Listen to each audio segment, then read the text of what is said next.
Okay, why don't we get started? Hi, everyone. I'm Robin Phillips. I'm the Executive Director of the Advocates for Human Rights. Thank you so much for joining us for our first education and action event of the fall. We're excited to have you here and thrilled to have some friends from Nepal who are joining us very early in the morning their time. Before we get started, I'd like to point out a few things. You may have already noticed the chat messages that are already coming through. Please use the chat to introduce yourselves and talk with others during the event. And make sure that you select all panelists and attendees as the recipients so that everyone can see your message. Tonight, we're joined by Advocates Board, staff, volunteers, as I mentioned, partners from Nepal, and several graduates from the Sanku Palabari Community School. Please click on the Q&A button at the bottom of your screen to open that window and submit questions to any one of our speakers. Also, the Nepali auction is still open. Bidding closes at 8:30 p.m. So make sure to check it out, bid, and win your favorite item. You can find it at one.bidpal.net/Nepal, and the link will also be posted in chat. Finally, this is a fundraiser to support students at the Sanku Palabari Community School. You can donate securely and conveniently by texting advocates to 243-725. And your impact will go further tonight. Those who donate, thanks to generous friends, the donations will be matched. And now it's my pleasure to donate. I'll donate as well. It's my pleasure to introduce my colleague, Jennifer Presto, our Deputy Director. Go ahead, Jennifer. Hi, everyone. Good evening and good morning. Thank you so much for Good morning. Good morning. So welcome, everyone. And as Robin said, we're trying something new. Unfortunately, we are not able to be in David and Mary Parker's beautiful home for a house party this time. But the positive thing, the silver lining of COVID, is that we are able to have our friends and colleagues from Nepal join us. So first I will be doing a short presentation with photos of the school and information about the school.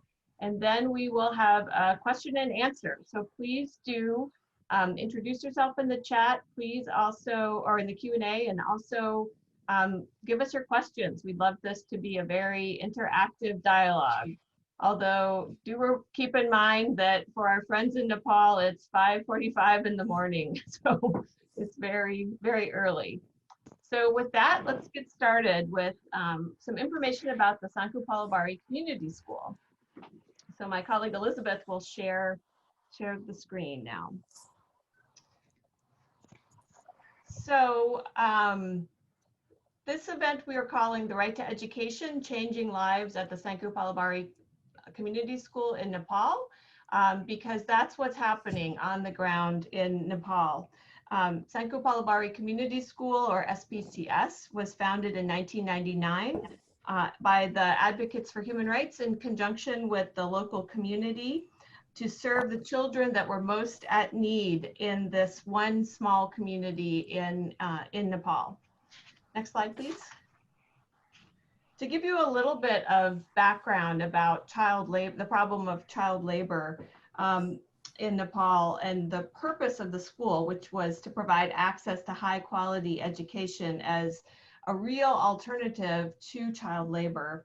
I'll give you a few statistics. From the International Labor Organization, there are an estimated 1.6 million children who are working in child labor in Nepal, and that is more than 26% of Nepali kids from the ages of 5 to 17. So even though the situation with child labor has been improving in the 20 years of the school, there are still significant problems. Next slide, please. And since the time that the school started in 1999, and some of those improvements have happened, there still are 30% of children that are working in child labor are working in very hazardous conditions. Labor in brick kilns is one of the most common and exploitative forms of child labor in Nepal. And here's a photo by by one of our co-hosts, David Parker, who's done a great job of documenting child labor around the world. Some of the industries in which child labor has been prevalent in Nepal have changed over the 20 years of the school. However, the working in brick factories has continued to be a problem. Also agriculture, especially in the community where the school is located, domestic servitude, the service industry, jewelry and rug making industries, and a number of other sectors. And since the 2015 earthquakes in Nepal, there has been an increasing problem with Nepali girls being trafficked for sex. Now, moving on to the right to education in Nepal. Nepal has actually made very significant improvements in some areas of education over the past 20 years, particularly in the area of basic primary education. However, many Nepali children still face serious problems accessing their right to education. In Nepal, as in many other countries, developing countries around the world, there are hidden costs associated with school. So these would include school fees, exam fees, textbook costs, uniform costs.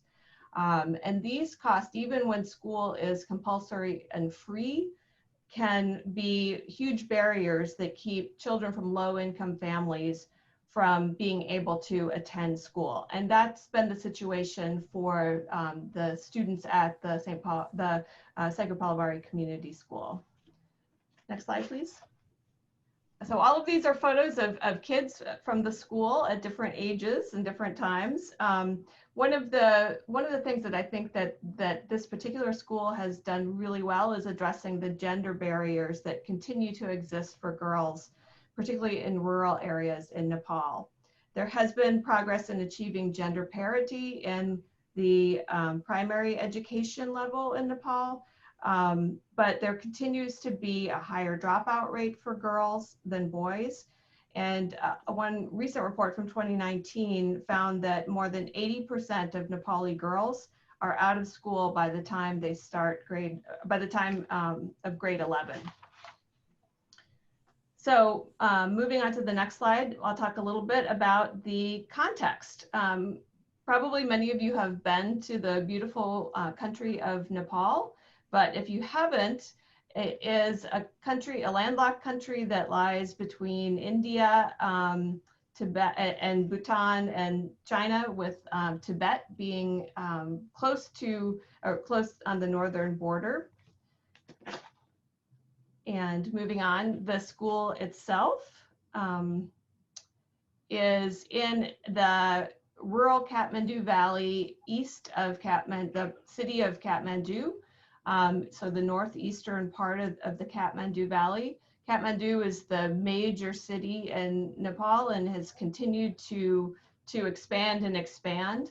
But it is about 30 kilometers outside of Kathmandu, although the roads are really bad. And so it takes more than an hour usually to get there. Next slide, please. And here's a photo of the school.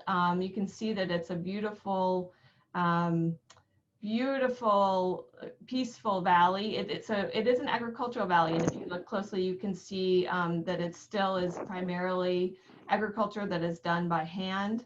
And a lot of the crops are small plots of land with subsistence and sale crops. I see a potato field here near the school. But most of the kids that go to the school are from families that the parents are farmers. And one thing that I thought was really interesting is I learned that Palabari means ginger, and so this area, ginger is still grown in this area. But it's been famous for many, many years as being the part of Nepal where ginger was grown. Next slide, please. And so here's another map, and I just have to give a shout out to Valerie Tremolat, who's a former staff member and one of the co-hosts for this event, who has been to the school. And she helped me tremendously with the presentation, but also particularly with the maps, because I would not be able to do this. The new school building is on land that was donated by the community, and it is in a very peaceful part of the valley, on a bend in the river. So this is just a map that shows you, you can't see the river, but we did construct a fence in order to provide protection for the children. There's also a really big play yard ahead or in front of the school, which is great because the old building did not have adequate play space. So next slide, please. So SPCS is operated in a three-way partnership between the advocates for human rights and the local community. And you can see one of the members of the local school community committee on the left, and then I'm in the middle with our volunteer extraordinary, Kathy Lensmeyer, representing the advocates, and Mira Rana, who you will hear from later tonight, who is the executive director of Educate the Children. And Educate the Children, or ETC, is our administrative partner in Nepal. So we all work together to keep things going at the school and functioning smoothly and serving the community and the kids.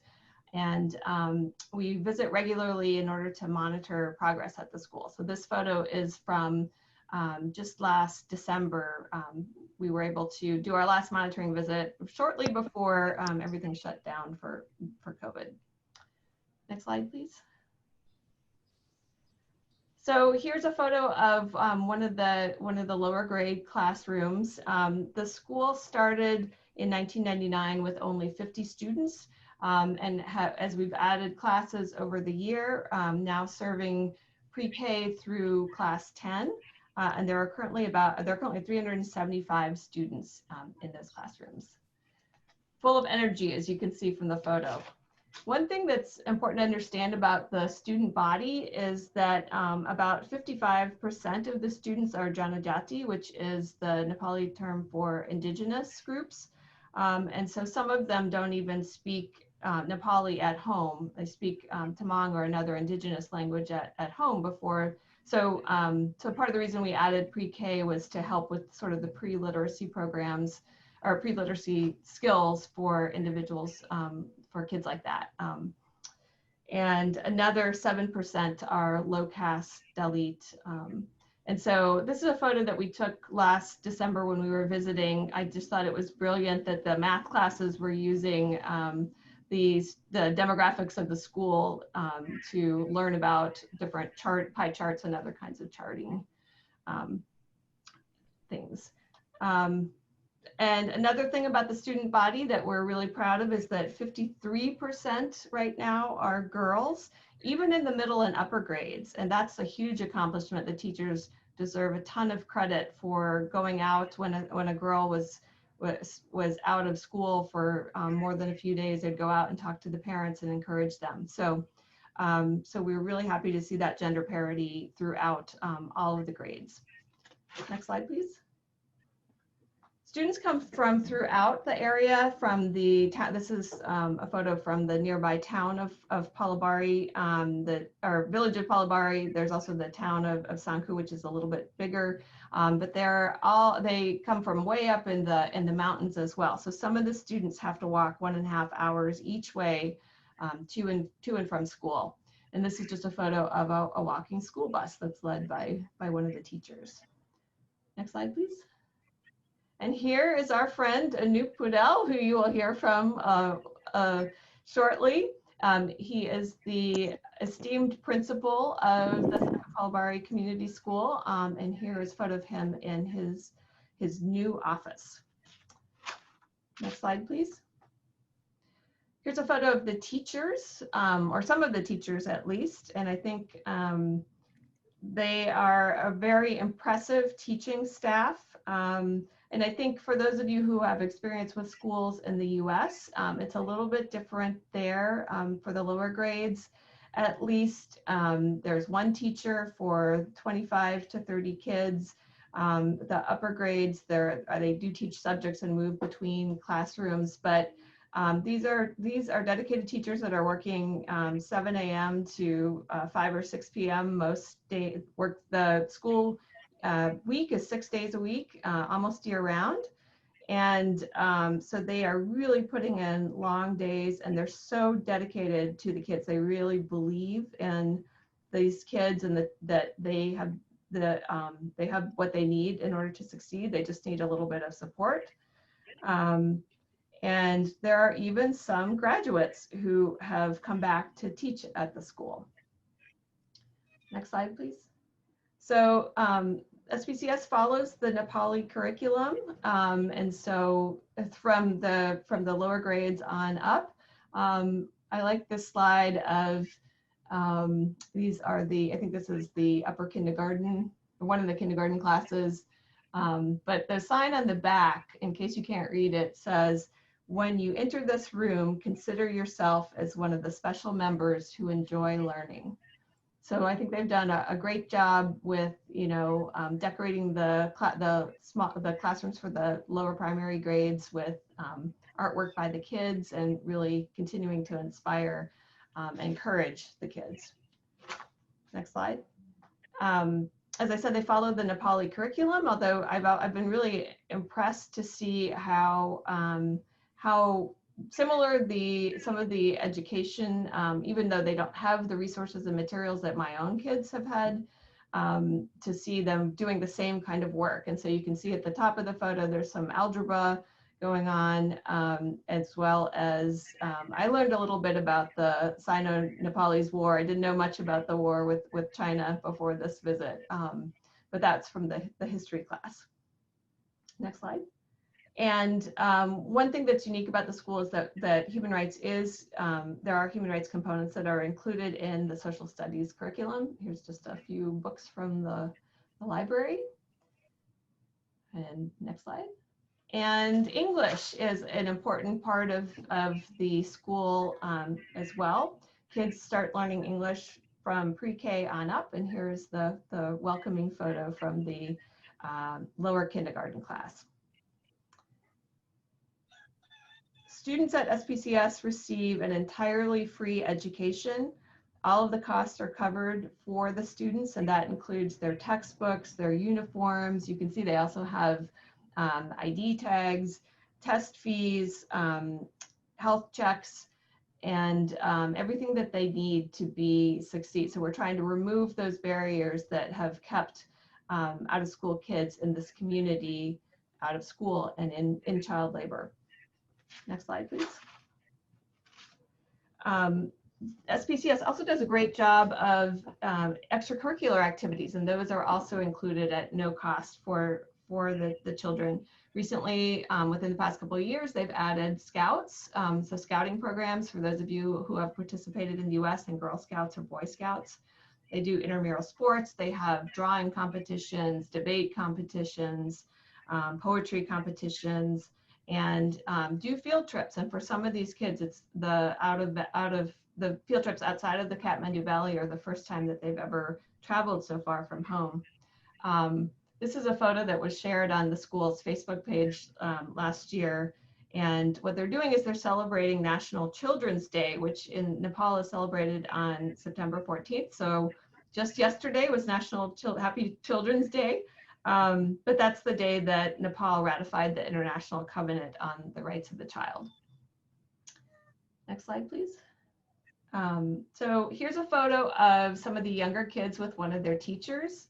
And you can sort of see, I just feel like it's such a loving and supportive environment for each of these kids. But another unique feature of the school is that every child receives a nutritious daily meal. And that's not something that's very common in Nepal. So initially it was a sort of a way to encourage families to send their kids, but has been something that has been really important to, especially when you think about some of these kids having to walk, little kids having to walk an hour and a half each way. So the total cost is about $250 per child for all of this for the entire year. Now, for many years, the school was in a rented health post. If we could go back one slide. So here's the old school building. And in 2015, the earthquakes really made it impossible to continue in that small, cramped space. Although you can see there are temporary classrooms that were built right after the earthquakes. So we're really grateful for the incredibly generous support of Kathy Lensmeyer and Alan Lensmeyer, who stepped in to help with building a new school building. And that's on the next slide. And as I think I mentioned, the land had been contributed by the local community, but the new building was built and was dedicated in late 2017. And so you can see it's much bigger than the rented health post building. And so there's room for each class. There's also a library. There's room for a science lab and a computer lab. And we don't have the computers for the computer lab yet, but are hoping to work on raising the funds for that very soon. So next slide. As I mentioned, the Advocates visits SPCS regularly to monitor the progress at the school. And so when we were last there, Kathy Lensmeyer, who's in this photo, and I were able to interview all of the members of the 9th and 10th grade class about their experiences at the school, what life is like at home, and so forth. So that was a really fun. It's always really fun to meet the students and talk to them about their lives. And our assessment is that the students at SPCS are really thriving. They continue to excel on the national standardized tests, which are the major metric for success, for determining success in education in Nepal. But as you can see from some of these photos, they're healthy, they're happy. Kathy and I were really also impressed by the good English skills and how well they were able to interact with us, and really very confident in their ability and hopeful about the future. Everyone has big plans, so I think they've got the grounding that they need to go forward and be successful. Next slide, please. So Kathy and I were also able to meet with some of the graduates when we were there in December, which was really fun, and hear about how they've continued on with their education and gone on to study. Some of them are studying medicine. You can see here, one of the students is now an ICU nurse. Another student is studying to be a doctor, but others are studying engineering, teaching. So some are working as teachers and other fields. And so I think that what really, meeting with the graduates really brought home to me was how through education, it's really allowing these individuals to break the cycle of poverty for themselves and for their families, and then to contribute to their community, and especially now for those who are working in medicine in the COVID pandemic era, really making contributions to their country of Nepal. Next slide, please. So ultimately, I really believe that academic success of SPCS proves that every kid, regardless of their circumstances, growing up in a small house with dirt floors and no electricity, not speaking Nepali when they start school, regardless of those circumstances, every child can excel when they're given the chance to access their right to education. And that's the end of the presentation. And so what we'll do now is move to some questions. First, I would like, first I should say thank you again to our host committee. We really appreciate everybody who is helping us to get the word out about the school and to help support these kids.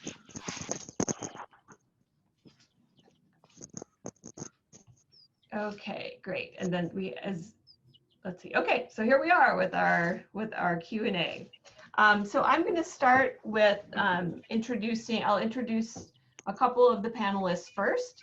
And then as we go farther, I'll introduce some of the other panelists. But I'm going to start with a couple of questions for Anoop Pudel, the principal of SPCS, as well as Mira Rana from Educate the Children, our administrative partner. So let me start with Anoop. Welcome. Yes, yes. Thank you, thank you. Namaste. Namaste. So you've been with the school for quite a few years now. You started as a teacher and have been the principal now for a number of years.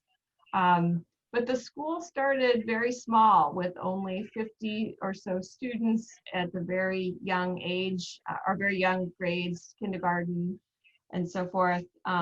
How many students would you say have graduated from the Sanko Palavari Community School since it first began? Yes.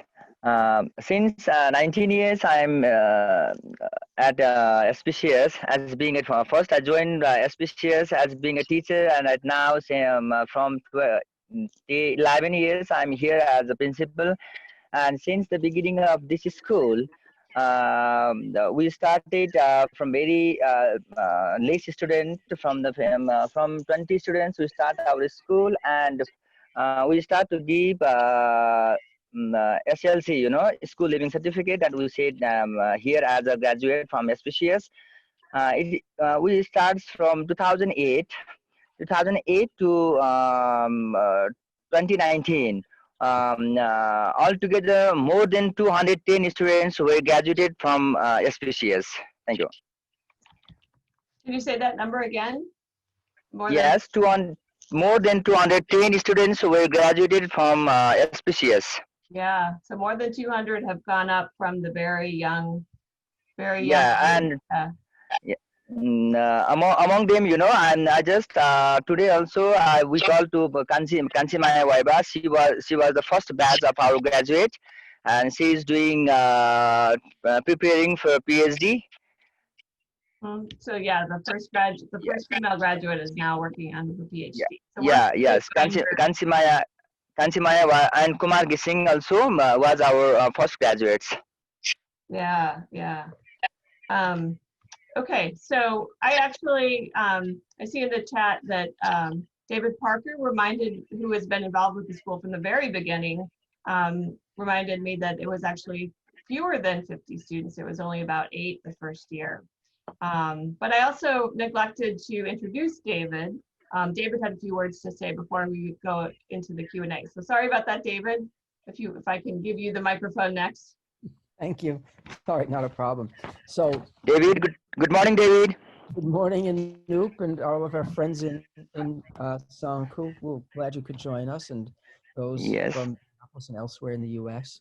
So I want to thank everybody for coming to today's event. And Mary and I would have loved to welcome you to our home, apart from the COVID epidemic that's going on. People have been coming here to our home, that is, for most of the last 21 years. And during this time, we've watched the Sanko School grow from 8 children now to well over 360. And in addition to donations, we encourage you to visit tonight's silent auction and see some of the beautiful Nepali pashmina shawls and other objects that are for sale there, or for bidding or auction, or whatever you call it. And also thank you, Jennifer, for showing the great photographs, most of which I had not seen before. And here, it's wonderful to hear about the students and all the progress, students becoming nurses and physicians. It's really an amazingly gratifying thing to hear all of that. So for 21 years, Sanku Community School has provided a gift of education through generosity of everybody who is attending today and others. And we can't operate without your financial assistance, without your technical assistance, but in particular your financial assistance.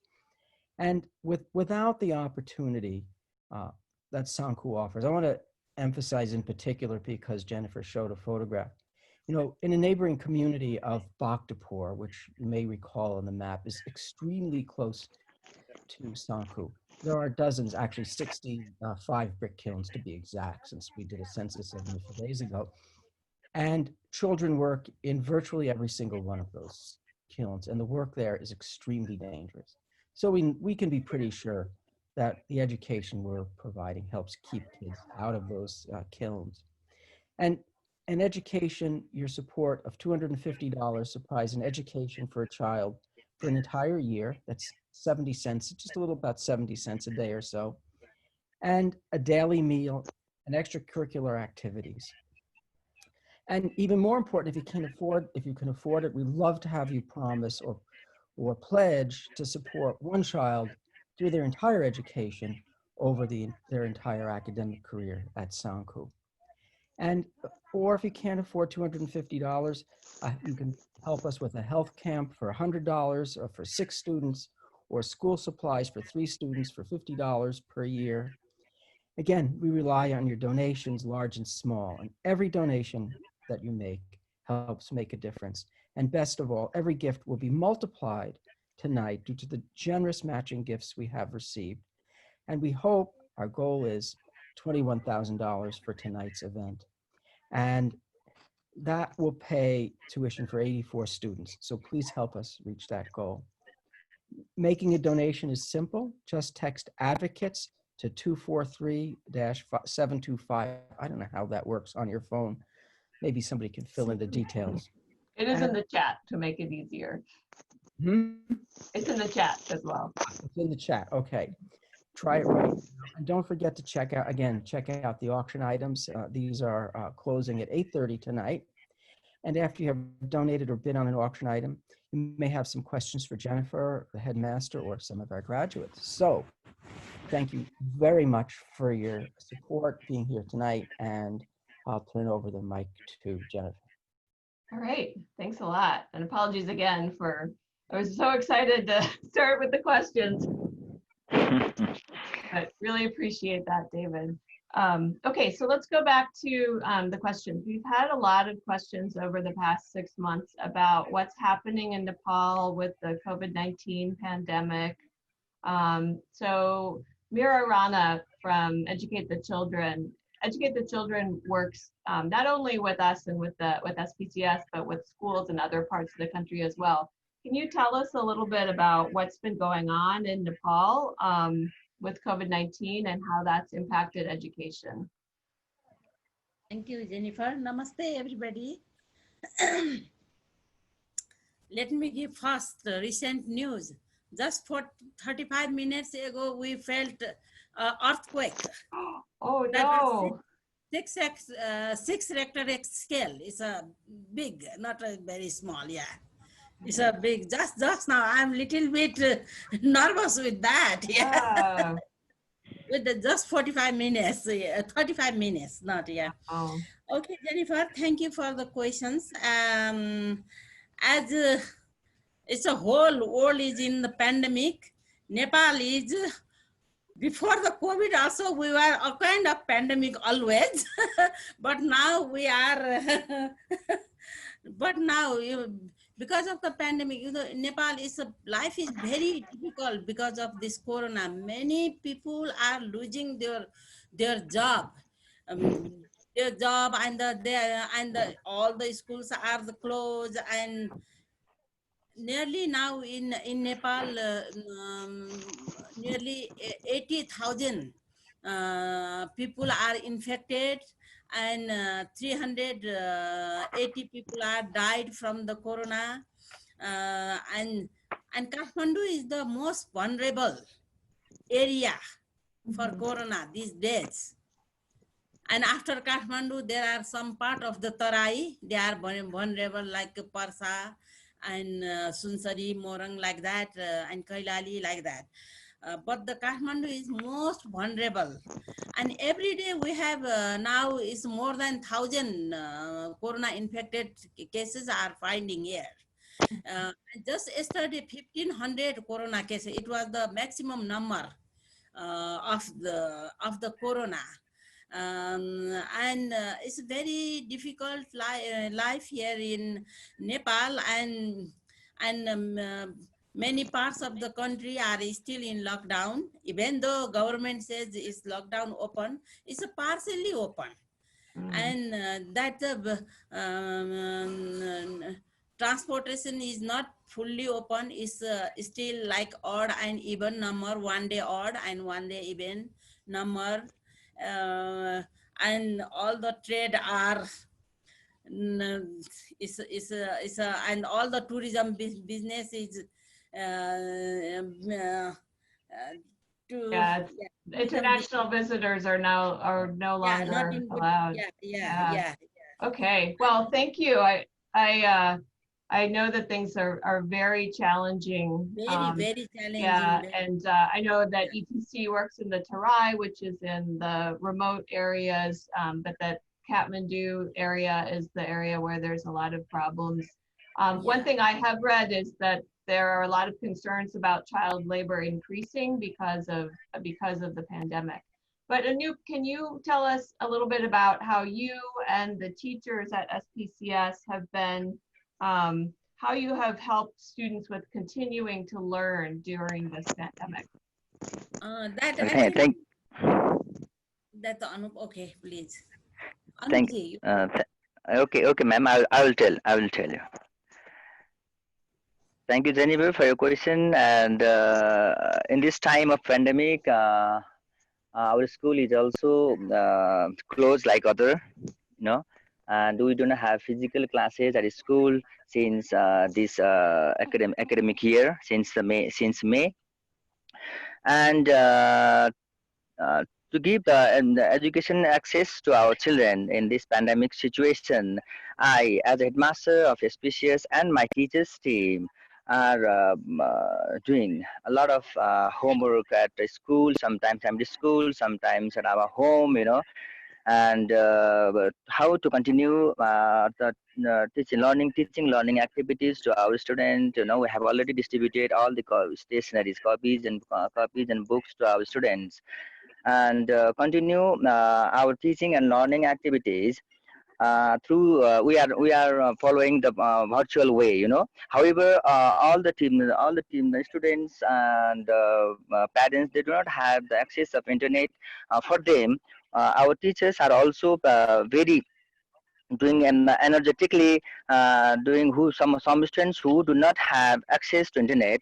Locally available teachers are teaching them, making different groups by class wise, or by different local neighboring students. They are making groups in different groups, and they are maintaining with the social distance. They are taking classes to our students from 6, 7, 8, 9, 10. From for the upper grades, we are teaching them. Some students who do have their internet access, they are having classes in like Zoom, and like sometimes we follow the Meet, Google Meet also we followed, and right now we are following Zoom apps for distance learning. And some students who do not have access of internet, we are following group learning physically. The locally available teachers, they went to some common area, common location. They went there and give classes for them. Thank you. Wow. So it sounds like you've been very creative in finding ways to meet the needs of the community. So for Yeah, the kids without internet access, doing socially distanced outdoor classrooms. yeah. Yeah. But students are not coming to school, because the government has prohibited us, strictly prohibited. It is to bring students at school. But we here at right now, I'm also at Sako. I'm staying at my country home, and so that we gather the students who do not have internet in the local area, and go there and teach them as well, how it is possible. We are taking, and we are keeping touch with our students. Great. That's wonderful to hear that you're able to continue Yeah, to yeah, provide yeah. education. Yes. Well, let's move now to a couple of our volunteers. So let me introduce David Kissel and Jerry Zertman, and then also Therese Pritchett. These are some really wonderful volunteers who have been to the school several times. So let me ask you, David and Jerry, you visited the school and you've had a chance to interview and meet some of the students. what are your impressions of the students? Mine is really brief. I'm telling you, when I interacted with those students both times, I was absolutely amazed at how they have planned their future. Many of them knew if they wanted to be an engineer or a doctor or a teacher. And I compared that to the United States and thought, wow, I wish it was like that in the United States. I thought that was terrific. And for me, my impression of the students was that they were socially engaged with one another. I had my camera with me, and they wanted to take the picture and tell the stories about themselves. So I think they had some level of confidence. And then also the rigor and discipline of the daily exercise in the field really struck me. Oh, in the morning? In the morning. School, yeah. Yeah, and the assembly. yeah, they were perfectly still. And in American school, I think, they would be fidgeting and running around and not doing what they're supposed to do. And these students were very, very disciplined. Great, thank you. And Therese, you've also been to the school a couple of times and have been able to work with the teachers, help supporting them in training, particularly at the lower grades. Tell us a little bit about your impression of the teachers. Yes, I was able to volunteer at the school 3 different times in 2010, 2011, and 2013. I have a great debt of gratitude for Anoop for welcoming me into the school. Thank you. Thank you. Thank you. Thank you. One of the most amazing experiences of my life I worked with every classroom, all the students and all the teachers. And in that time, what I felt about the teachers is that I have never met such a dedicated group of people in my entire life. They are so devoted. They come into this profession of teaching often with a degree of 2 years of college in some unrelated, it could be a very unrelated field. And here they are in front of a classroom doing an amazing job with the curriculum and with very, very minimal materials. And you could tell the respect between the students and the teachers was so authentic. They were very much like a family. And I can't say enough about them. I consider them my heroes. Yeah, I agree. So Therese or David or Jerry, are there any memories that really stand out for you? Anything you'd like to share with the group? Well, one of the things we did the first year we went was interview the students and the faculty, but mostly the students. And we split up and then we compared notes later. But there was a 10-year-old boy, 5th grader, 5th level, I'm not sure, somewhere in there. I asked him about his future and he said he wanted to be a doctor. And I said, why is that? And he said, because Nepal has not enough doctors and the children cannot get medical care. And he thought he could study. So then to hear tonight that there are students who have gone on to medical school or will soon do that is amazing. And for me, when I was there, they did an amazing job welcoming us one of the years, and they had a special program. And I couldn't believe how well it was prepared and how well the children acted during that whole program. It really was amazing. And I have a lot of respect for them. Yeah, absolutely. Teresa, anything you want to add? One brief memory that I just find very dear is the first year I went, I brought a lot of embroidery floss, colored threads. And one of the projects that I introduced was to make friendship bracelets with these sort of braided patterns of color. And what was so lovely about it is that the teachers embraced this idea. Everybody was kind of invested in figuring out how to make them and teaching the students how to make them. And all of the classrooms made them. And then the older kids made them for the kindergarten and first graders who were a little bit too young to learn this technique. So by the time I left that first year, every single student had on this beautiful colored bracelet.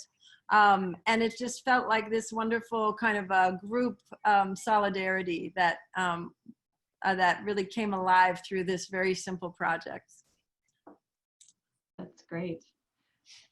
So we do have some graduates with us, so I want to turn to them and give them a chance to introduce themselves. Maybe we'll start with Asmita. Would you please introduce yourself? Tell us when you graduated from SPCS and what you've been doing since then. Hello, ma'am. Hello and namaste to all. This is Asmita Shrestha, former student of SPCS, and I'm a third batch from SPCS to attain SLC, School Leaving Certificate. And School Leaving Certificate, yeah. So that's what you get at the end of 10th grade before you move on, right? Yes. I completed my 10th grade in 2011 AD, and now I am doing my master's level. Wow. Master's level, that's amazing. Congratulations. Thank you. What are you doing that in? I'm doing in finance. In finance. Okay, excellent. Sanjeev, tell us about yourself. Good morning and namaste from Nepal. It's me, Sanjeev Tamang, and I'm also a student from SPCS. I just completed my SLC from SPCS from 2012. I'm the fourth batch from SPCS, and I've just completed bachelor's too, and thinking of doing master's, but because of this pandemic, I'm not able to continue. That's all. But you've completed your bachelor's now. Yep. Congratulations. I've completed my bachelor's. That's a big Thank accomplishment. you. Very good. Hi, Manoj. Nice to see you again. Good evening to those who are in our yes, and good morning to all from Nepal. So I'm very glad to join this virtual meeting. I am the fourth batch of SPCS, and I'm just preparing my master's in English. So yeah, really glad to feel the pleasure to cooperate with you, and I miss you all.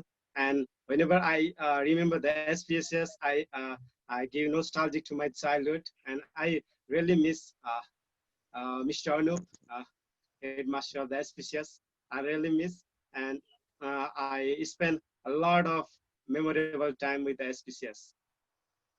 Yes. So fourth batch means you were the fourth class to graduate from 10th grade. Yeah, 2012. Okay. Yeah. Is that a photo of you behind you? Is that a photo of you in your graduation? Yeah, this is from bachelor's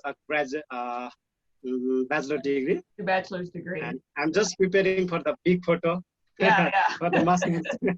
Yeah, in this photo, for the masters. Yeah, in this photo, you all are included. You all are occupied. This symbolizes this. It represents everyone. HR, SPCS, everyone. Yeah, that's wonderful. Yes, and I can see in the chat people like your background photo. Thank you so much. So Asmita, Manoj, Sanjeev, can you share with us what are your favorite memories of SPCS? Your time as a student there. As a student, my favorite memories are the time we have spent it with respected teachers and friends, and sharing tiffins. Sharing what? I didn't hear. Lunch. Sharing lunch. Oh. Sharing the lunch, yeah. Yeah. Just sitting on the ground and eating on the same plates, sharing same plates. And then extracurricular activities, I really miss that, like dancing, singing, taking part in competitions, etc. Yeah, it's like a family there. That's my impression. The students and the teachers are like a family. Yes. Would anyone else like to share your favorite memories of being a student?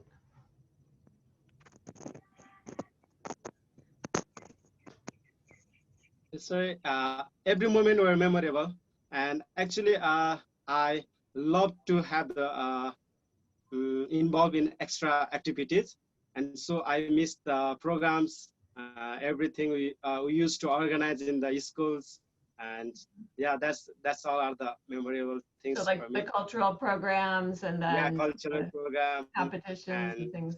yeah, competition, that sort of things. I also remember the bracelet, making bracelet we used Making the as bracelets, yeah. I still yeah, I still got one. I still got one. He still has one. we also made so many pieces. We made so many. And even distribute to our locals. Yeah. Yeah, that was a really memorable. That was fun. Yeah, that's great. We have a few questions from the chat now, or from the Q&A now, that maybe I'll just, while I have the students here, what were the challenges you experienced being a student, and how can other students today be helped with those?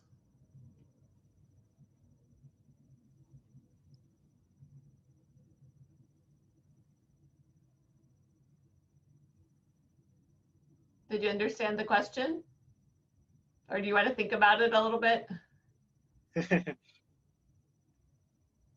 We can come back. I've got lots of other questions.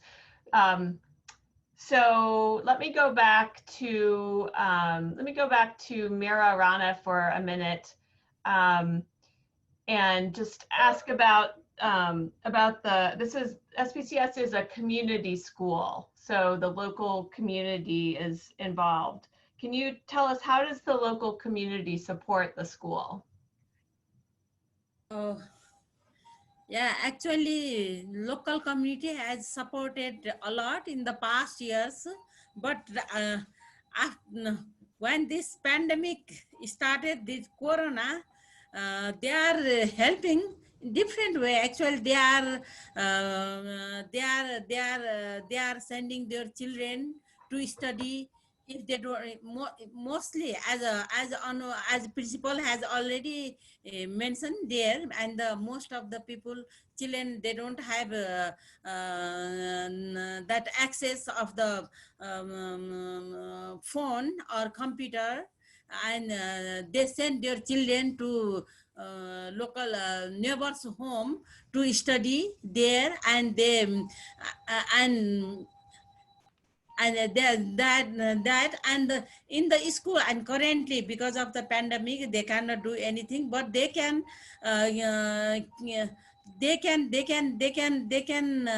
continue their children education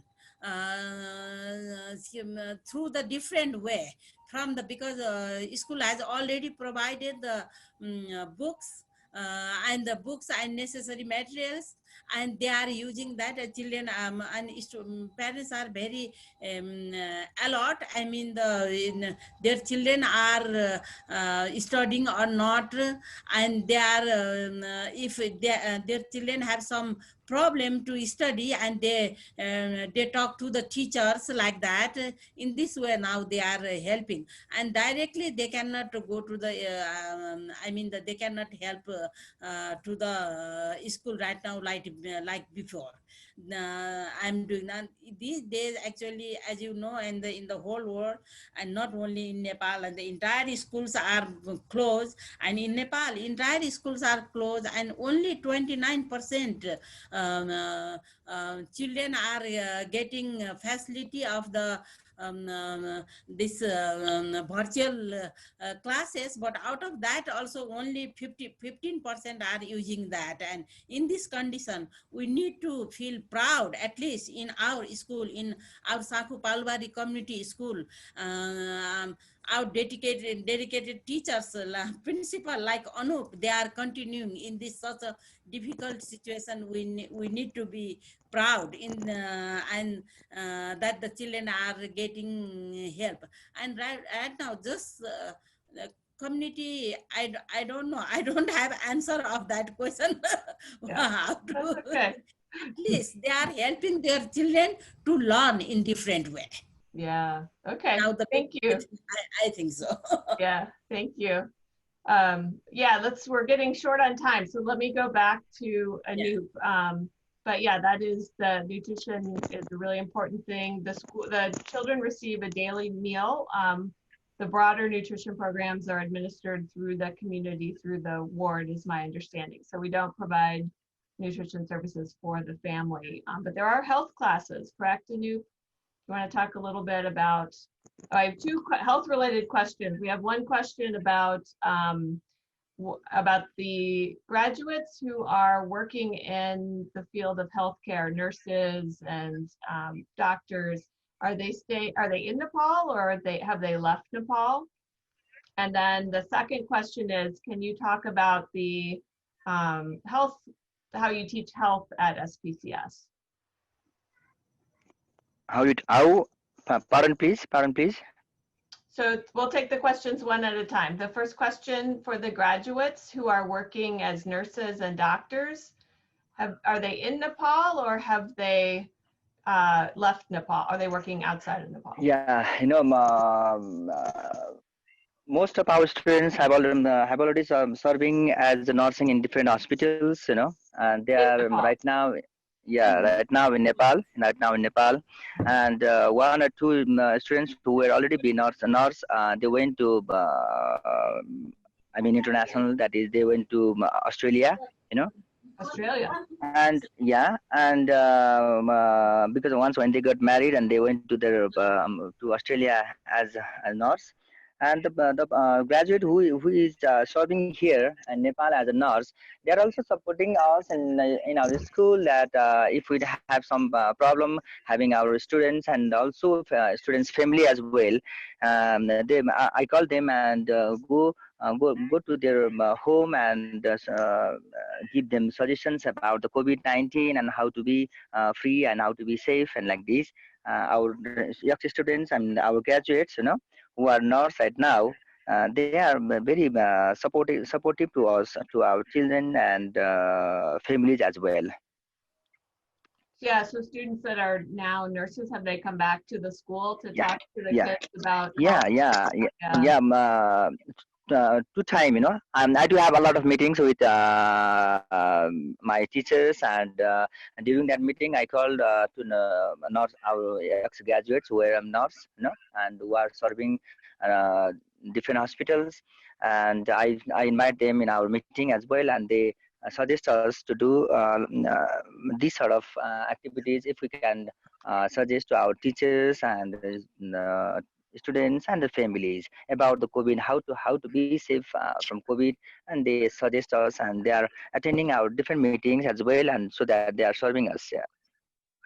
Okay, so a lot going on there, and then in addition, students at the school, there are yearly health camps, correct?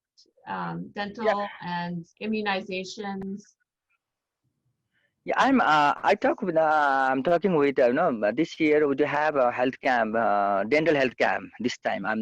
This year, if it is not pandemic, and then I will be talking to my ex-graduates to organize a health camp at a school that belongs to that dental health camp we are talking about. But because of this pandemic, it was halted. Everything's on hold. But in a normal year, you coordinate with the local community to provide health and immunizations, and dental. But my understanding is that you also teach health. Don't you teach? We do have health subject in every classes from 1 to 9 years. Yes, 10 also we do have health education. Yeah, great. And next question, please. We're almost up on time. Let me just ask one more question. Maybe Anoop, you can answer this quickly. What do you think has been the greatest impact of SPCS on the community? Yeah, greatest impact, before this pandemic, we teachers and the students and the parents, they do not realize about the importance of internet, virtual learning. And the greatest impact is that all of us are realizing that we also need online classes. That is, virtual classes is also most important rather than physical classes, because this sort of pandemic in our world, we had some suffer different times and different dates. We have suffered different pandemics as well, and greatest impact in this situation is that uh, in the field of education, internet use of internet and access of internet and the knowledge of information and technology, internet is most necessary in our life to continue our education. I think as in my sense, this is the most highlighted in impact of Nepal, and in our rural area also. Use of internet and having the virtual class is the most necessary and good thing as well. Right. And obviously, if it weren't for technology, we could not do this today. So we're hopeful that once we have computers and internet in the school, that we'll be able to do a lot more, involve a lot more volunteers and enrichment activities. And yes, if we have right now, if we have access of internet and computer lab in a school, we teachers also join at the school, and we can go to school and we can teach them from our school virtually. But right now, teachers are supporting us also. They are having classes from their home virtually and sometimes locally as well. Yeah. Well, you and the teachers at SPCS have done an amazing job over the 21 years history of the school. We look forward to seeing all that you do and all that the graduates do in the future. Yeah. So we'll stay connected on that. And I will turn it over to Robin to say final words. Yes, thank you, everyone. Panelists, you were great, Jennifer, and especially to our early morning attendees from Nepal, Anu, Mira, Ashmita, Sanjeev, and Manaj. We really, really appreciate you getting up early to be able to join us. I'd also like to thank everybody on the host committee who invited friends, and they're helping us raise money to support the school, and the generous donors who contributed matching funds. So those of you giving tonight, your gift will go twice as far. And also thank you for everyone who donated to the auction. Finally, thank you to all of you for joining us and listening to the stories. You're transforming children's lives with your support. You can still make a donation by texting advocates to 243-725, and I tried it, it's easy. They'll send you a link that you can go to. And we have actually now 27 minutes left. The auction closes at 8:30. So we'll also be doing more events this fall, September 30th, October 13th, and October 27th. Please check our website for all the information, www.theadvocatesforhumanrights.org. So thank you again, and thank you. Enjoy your evening, those of you here in Minnesota and in the United States, and have a wonderful day to all our friends in Nepal.